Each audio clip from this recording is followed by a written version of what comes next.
Welcome to the Rotowire DFS podcast, brought to you by FanDuel.com, the leader in one-day fantasy sports. I'm your host, Josh Hayes, joined as always by Benny Ricciardi as we break down the Tuesday NBA DFS slate. You can always find Benny on Twitter at RotoCurve, Rotowire, and as a featured writer in the DraftKings playbook. And you can also follow me on Twitter at JoshHayesFS.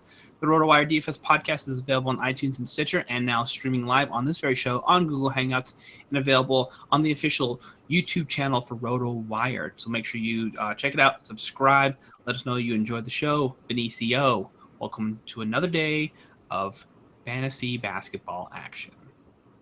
Yeah, yesterday was not one of the better days for me. I had Will Barton like 80% of my peers did as well. Had a little bit too much Darren Collison with that whole Rondo's in, Rondo's out, Rondo's in, Rondo's out, Rondo's out. Now he's questionable, now he's probable, now he's playing. So, Collison was still a decent play even with Rondo in. He's been putting up some numbers and playing some more minutes. But, I think I went too heavy on him because I was, basically they announced him out before lineups locked, and then all of a sudden it changed late in the day. But even when it changed, even if you were playing on a site with like late swap, it was still so late that there wasn't a lot of viable swerves you could have made. So I kicked myself a little bit because I don't think the roster that I built yesterday would have been built the way I did if I had that information. So it forced me into some other plays that I didn't like to make it work. And I don't know, just wasn't a good day. So let's get back at it today because I need to win some money. Yeah, for me, the difference was one player in a lot of our fantasy lineups, when Will Barton was not the difference. And, the players, the studs that we had hit home runs, but some of the value options were left a little bit to be desired. So let's go ahead and crack back into it here. Tuesday slate up top and available. We have got the Golden State Warriors on tap here as well. They're at home facing the Atlanta Hawks. We've got, Brooklyn and LA, Western Eastern Conference, finals preview. And then we've got some interesting matchups like what to do with Portland versus New York, for example, and Chicago versus Miami. So let's go ahead and break it all down for the Tuesday slate and talk about what you want to do at the point guard position. Yeah, it's there's actually a lot of stuff up in the air right now. Steph Curry's listed as questionable with an ankle injury. We all saw him land on someone's ankle the other night in that game. But I think he's going to play tonight. If he doesn't, then obviously Sean Livingston would be one of the top plays that you got to look at. But I think that Curry plays, although I'm probably not going to be on him as good as he's been lately, because I think that if there is any chance that they could rest him or play him a few less minutes, they might do that. I mean, he still might hit 10 threes and put up 60 fantasy points, but, I think I'm kind of off him. Lillard's in a good spot against the Knicks. We know that he's a high usage guy. We know he's been putting up good numbers lately. The Knicks really aren't that great on defense against point guards. So Lillard's in a decent spot. Kemba Walker against Phoenix. Kemba hasn't been playing well lately. But that Phoenix team is so bad against guards that I still think you got to consider Kemba as some. And then even Jeff Teague, Teague's been putting up a couple big games lately, and going up against Golden State, they're going to be playing that faster pace. Teague's still playing around 30 minutes a game. He's getting the bigger share of the minutes at the point guard spot. So I think it's a day where I'm going to be looking up towards the top end, and those are some of the guys who I'm considering right now. Yeah, those guys are definitely in play for me as well. I think you can take either side of the LA Lakers, Brooklyn Nets game and still be in an okay spot. I probably, if you wanted to make me choose, I probably want to go with Donald Sloan here.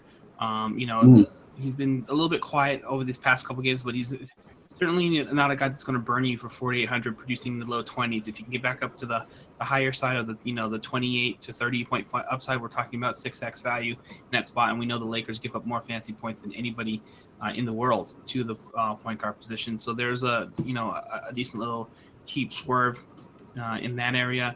And then, what I think what I can say to here is if we don't get exposure to Derrick Rose, who's questionable with a hammy issue, we just don't want exposure. I think I'm fairly safe to say. Do you agree with me here? Can you make a case for Aaron Brooks or anybody else in this spot, or what's your general approach on that situation?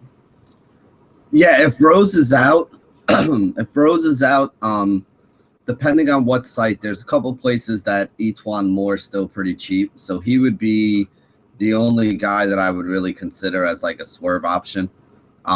Basically, if Rose is out, usually what I do is I look at like Pau Gasol or maybe some of the small forwards like McDermott and Dunleavy, because I think that those guys wind up picking up more of the scoring and more of the offensive usage, as opposed to like you trying to use like a Heinrich or a Brooks or something like that.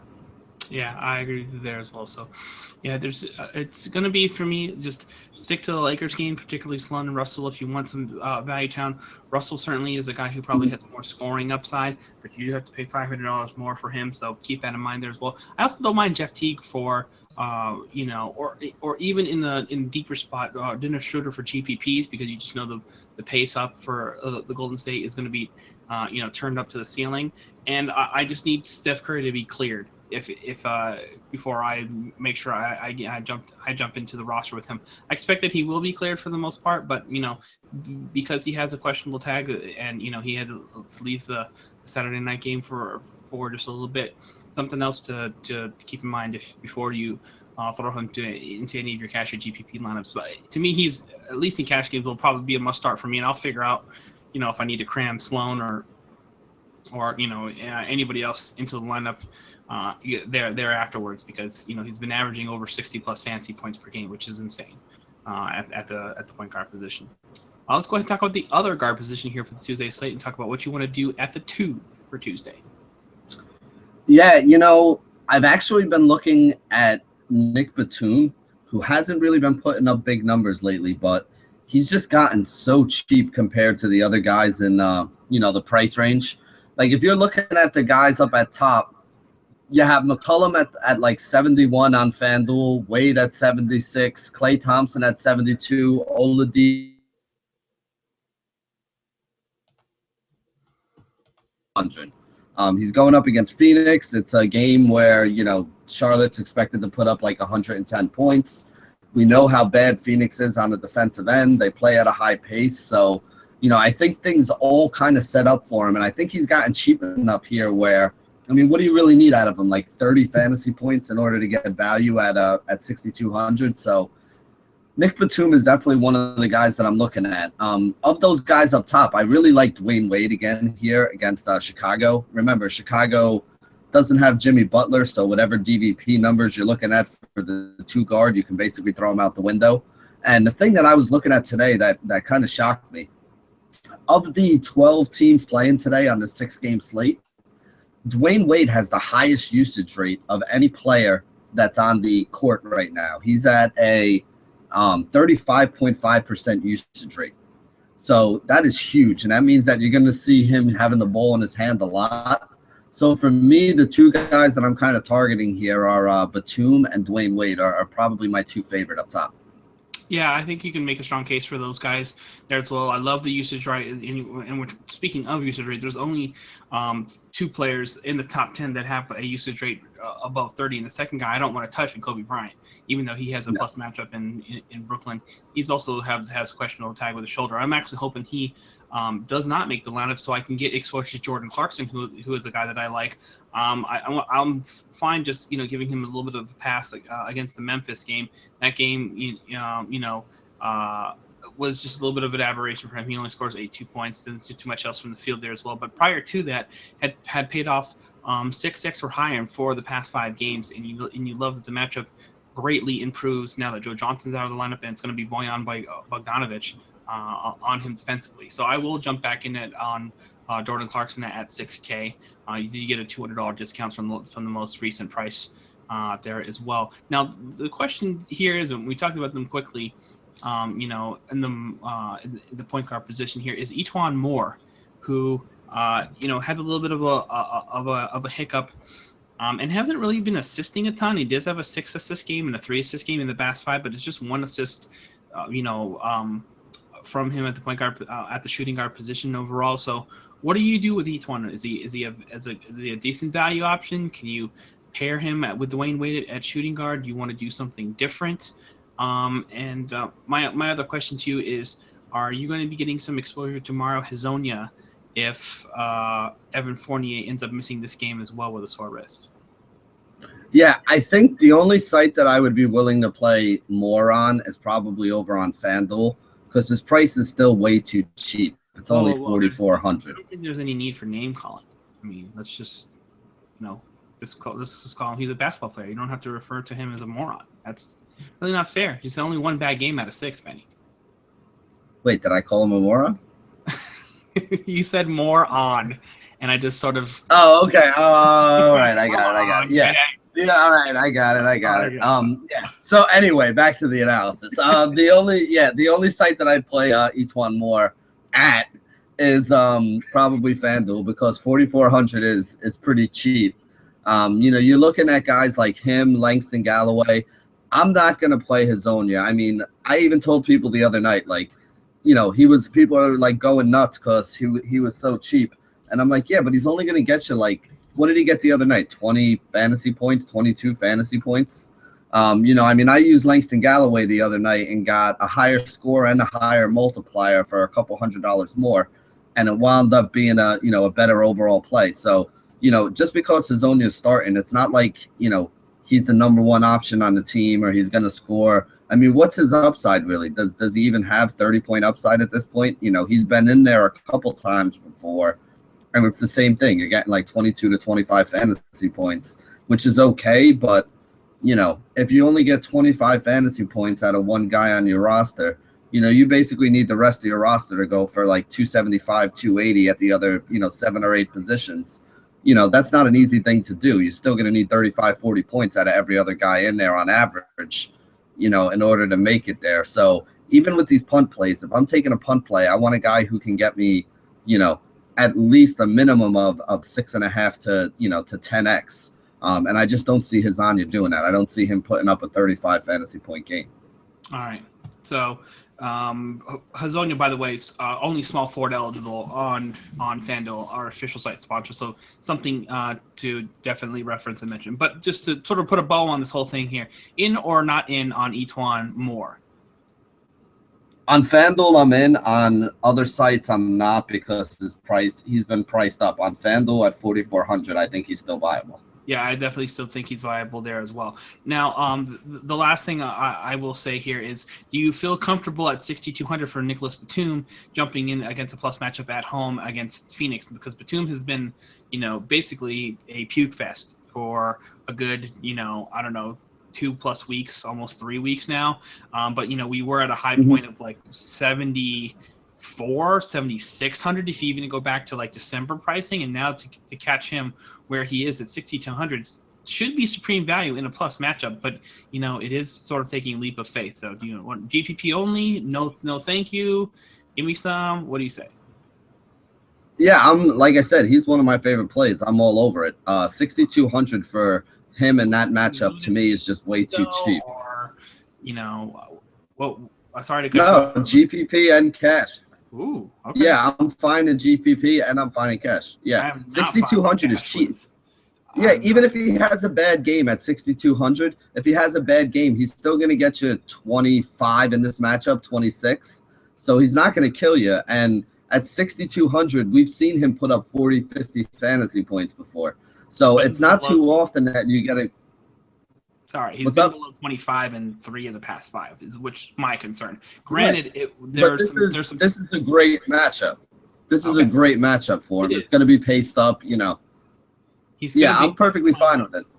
Like Devin Booker at the 3 or something ridiculous. So or Archie Goodwin, one of the two. It's either whatever way you shake it out, it doesn't look like a particularly tough matchup for Batum. So if this is the absolute time to jump in for sure. So that I will grant you. Any other home run plays at the 2? Sorry to keep cutting you off there. Just like I just wanted to sort of get clarification because I just don't feel comfortable enough in cash for him, but I certainly want to make a case in GPPs. You can, but if this is ever going to be the spot where you're going to take the actual leap of faith, everybody against Phoenix and Philly, along with LA, those 3 teams, I'm good. Go ahead, go do what you need to do. For me personally, I think I'm just going to draw the line because I want to see it. because I know that the way Batum plays, especially as a an outside shooter, if his shot's not falling, then he really has to do stuff in other areas, which he's very capable of. He just hasn't been doing as much as late from a rebounding or a assist perspective. The assists were actually pretty strong for 3 of the past 4 games until they fell off against Atlanta. So we shall see. So we'll. Like I was asking you, anybody in any other back end plays at the 2 before we move on to the 3? No, like I said, the only 2 guys that are cheap that I'm looking at are Etwan Moore and then Langston Galloway for the Knicks. If Aflalo's still out and he's going to be seeing big minutes again. 4,100 on FanDuel. He's like 4,100 on DraftKings too. I mean, that's pretty cheap for a guy who should be seeing a decent amount of minutes if Aflalo's out.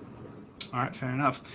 Speaking of some cheap options there, how cheap is free? I think it's pretty cheap there. So if you want to get some exposure to a free 10-day trial courtesy of Rotowire.com, make sure you check it out right now. All you have to do is log on to Rotowire.com/pod. That'll give you a 10-day free trial to all the premium tools available on our website. We have lineup optimizers for MLB, NBA, NFL, NHL, college football, soccer, and golf. Up to the minute depth charts, customizable league projections, complete draft kits for all the major sports, including all the information that you'd like to know about to get prepped for your upcoming fantasy baseball drafts. So go to rotowire.com/pod, take advantage of your 10-day free trial, and let them know that Benny and Josh sent you. All right, small forward is up. Let's talk about what you're putting down on the wing at the 3 for Tuesday. Yeah, I mean, I don't really feel like paying up almost $9K on DraftKings for Carmelo Anthony, but I do think he's going to be far and away the high scorer, mostly because the small forward position is pretty ugly today. So if it comes down to a point where I have the money left over, I will gladly upgrade whoever I have to Carmelo Anthony, but it's not like he's a guy that I'm looking to actively go and pay up for today. I think there's a lot of value guys that you can look at. You can go 3,500, so min price still on Bojan Bogdanovic. They're playing the Lakers. The Lakers are a horrendous defensive team.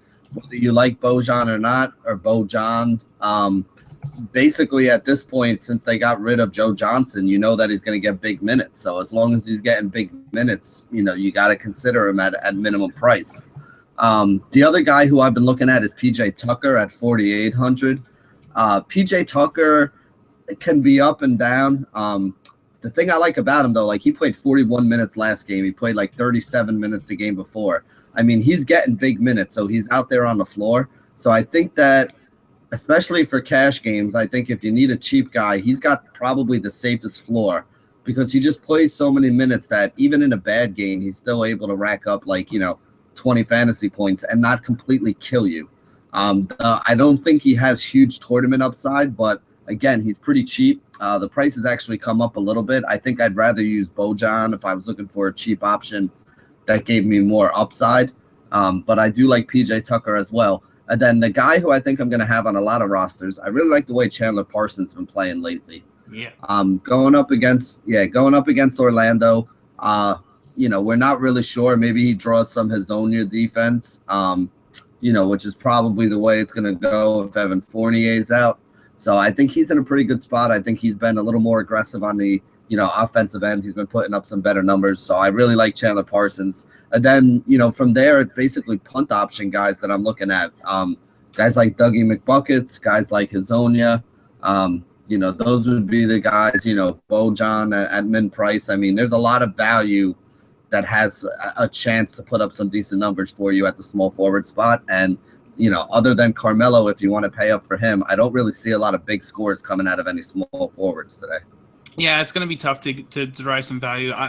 Chandler Parsons is my lock talk. No, first question for you is, are you going to be using Luol Deng? Because he's been he was in a spot where he ran off pretty good. And then the production has started to taper a bit as the price rose over the past 2 games. So yes or no? Yeah, I'm basically off of him. He put up huge numbers the first 2 games back from the All-Star break when there was no Bosh and no Wade.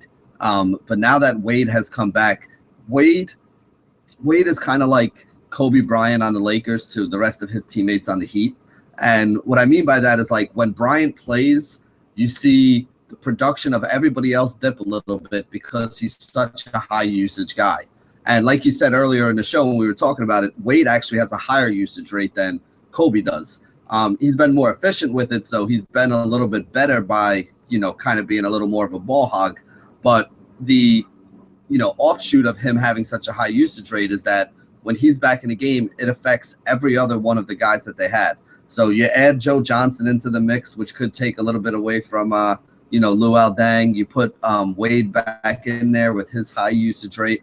And I don't think we're going to see the, 45, 50 fantasy points that Luol Deng gave us the first 2 games after the All-Star break. And then you throw on top of that his prices come up as well. And I just think you're getting a guy whose production is dipping while his price is rising. And when we talk about value, I mean, that's the 2 worst possible things you could have. The reason I like Batum today is because his price is dropping right now. The reason why I can't play Deng is because his price is rising. And I still think he's that same, 25 to 35 point a game player. If he was cheaper and he was getting some kind of usage bump, I could use him, but I can't use him right now. So he's been completely off my radar in the last couple of games. Damn, that was like a dissertation on why I hate Luol Deng. I was like, I need to buy a Broadway ticket to the show. That was long. Well, I mean, isn't the point of it to try to explain to people like why we're thinking about why I've said? I don't want to just say. I'm just saying. All right, you know what? Ask me the question if I like Luol Deng again.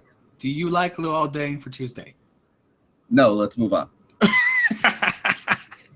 I mean, if I gave that answer, you'd be like, can I get a little more out of you here? So I figured I'd explain myself. I'm just trying to have some fun with you, bro. You know me. If I'm not having fun, it's not a good show. I got sort of like oops, a little smacked for we're like no puns for Monday. What's going on, Josh? And I was like, dude, all right, my bad, bro, my bad. I woke up late. I did see on Twitter that you were getting some grief for your your pun game not being up. So. Utter lack of performance, being called out on Twitter for having a blah Monday show. So no blah here. I'm telling you, Professor Benny is in the house. That's all I gotta say about right now. No, it's actually very good reasoning, and I'm with you 100%. The one thing I will say from my perspective here is all in on Parsons for sure. I think he's cash in GPPL, just absolute rainmaker. Still love W buckets for value, and I think you can make a case for Hazonia at least in some GPPs. He doesn't seem like he's going to have a huge overall offensive role, but if Fournier is out, then you can definitely make a case for him being in. He's cheap enough for you to not get burned if it doesn't go your way, and you could still probably hit the cash spot in your GPPs at that price point, which we're talking about 3,700, just a couple hundred over minimum salary. So something else to pay attention to for the small forward position for Tuesday.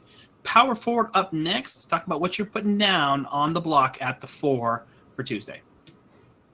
Yeah, this is another spot where there's not a lot of high-end options on this slate for us. You could pay up for Draymond against Atlanta if you wanted to.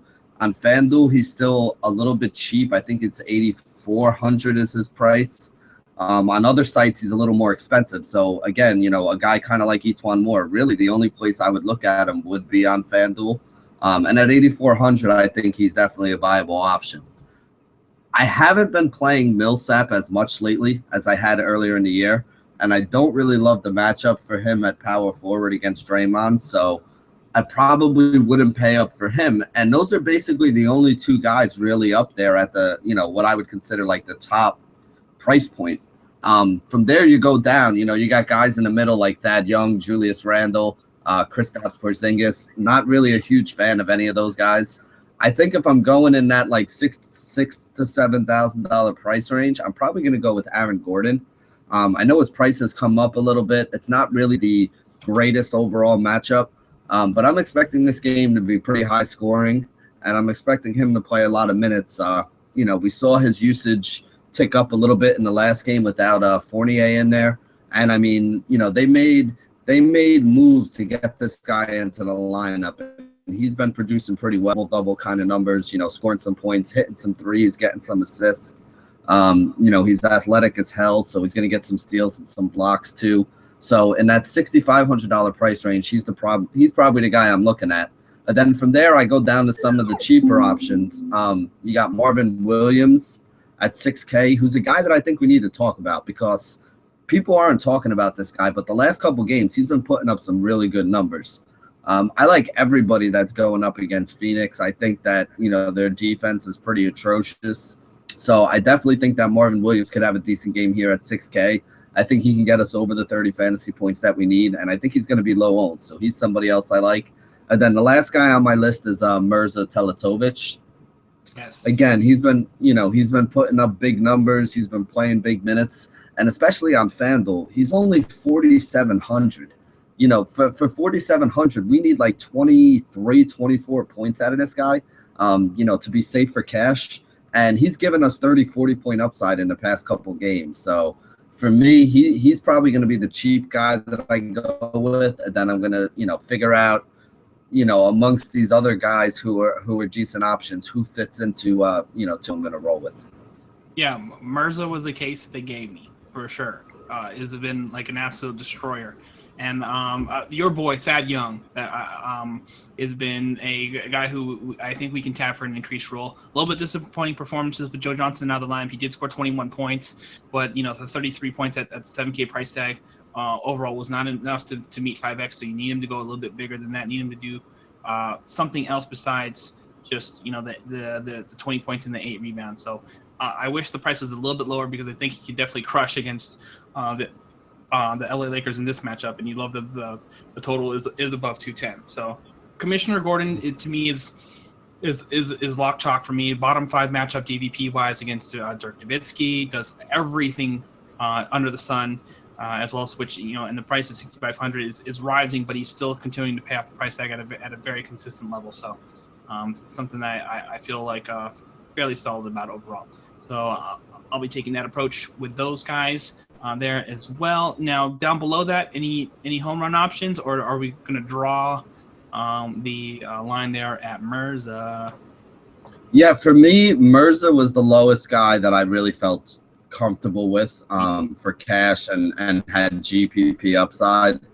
Unless something happens later on in the day, I think that he's probably going to be. And again, we haven't had to really spend up stars on the slate, so we haven't really had to spend up at many positions. So I don't think you need an absolute punt. There are absolute punts at other positions like small forward that are just so much better if you're looking for a salary saver that I wouldn't mess with some of the punts at power forward.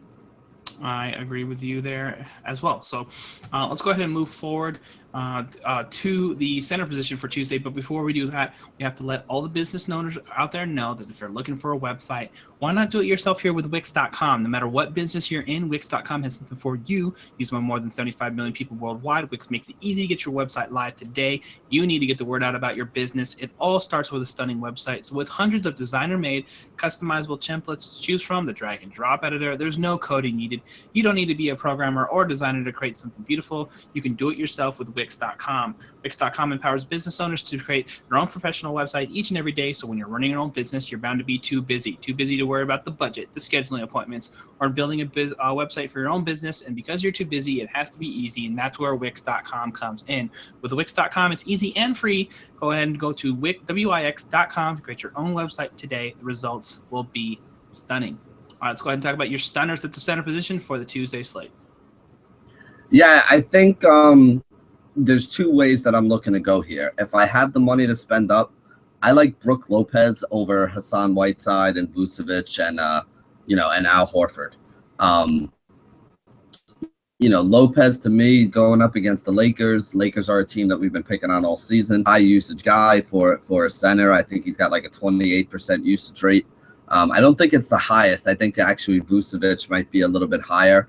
But I just think that Lopez is in a much softer matchup against the Lakers than Vucevic is going up against Dallas and Zaza Pachulia. As far as Hassan Whiteside, we talked about this last game. If I see that Whiteside's in a starting lineup, it may change my opinion. But his price has come up to where he's the same price as Brook Lopez. And we saw last game that Amari Stoudemire was the starter. Whiteside came in with like 4 minutes left in the first quarter, played the last 4 minutes of the first 6 minutes of the second, sat out the end of the second quarter. came back in around the same rotation for the third and fourth quarter, and only wound up with like 26 minutes. So if he's only going to be getting 26 minutes, I'm not going to be, jumping to put him in there over a guy like Brook Lopez or even a Vucevic. At 26 to 28 minutes, for me, Whiteside is probably the third best guy to pay up for in that price range. So, I know a lot of people are going to be talking about him. He's put up some big games lately, but he's gotten more expensive, and it seems like they're trying to limit his role a little bit. So that pushes me on Lopez if I'm paying up for anybody. Then in the mid-range, if I'm looking for a cheaper option, I really like Alex Len at 5,200. Going up against Charlotte. Charlotte hasn't been great at stopping big men all season long. And I think it's just more that I love the price point of 5,200 for Alex Len because I think he's safe for 25 points, and I think he has upside where he could get us 38 to 45 points.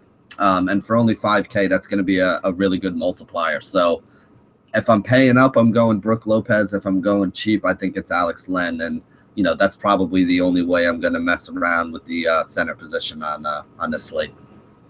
All right, makes a ton of sense for me overall.